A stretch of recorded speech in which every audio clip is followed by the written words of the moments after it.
today I'll be talking about glycolysis and describing the process.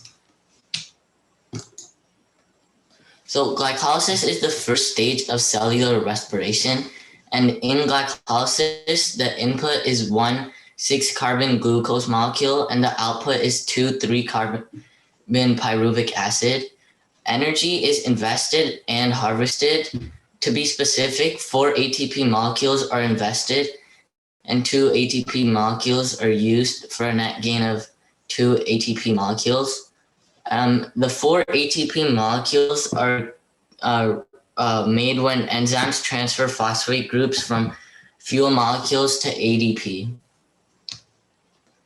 Glycolysis is the process in which one or more molecules of glucose are broken in half, producing 2 molecules of pyruvic acid, which, like before, is a 3-carbon compound. So in this diagram, each green dot represents a carbon atom, and then in the end, these 2 are pyruvic acid.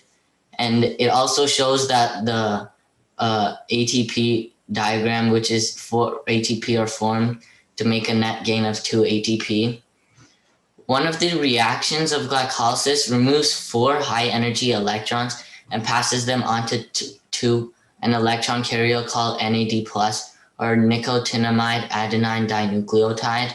So for each pyruvic acid, 2 NADHs are made, or 1 NAD+ is turned into NADH.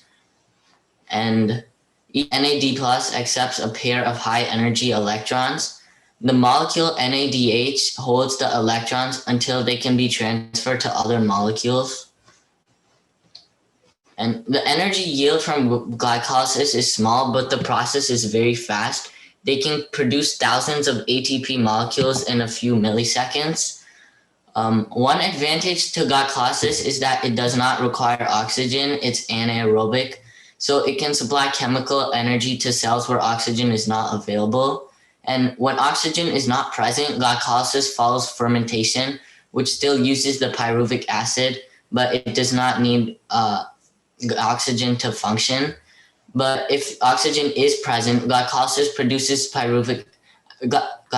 will produce pyruvic acid, whether or not oxygen is present. But if it is present, those will be used in a second stage of cellular respiration, which is the citric acid cycle. Yeah, that's it. Thank you for listening.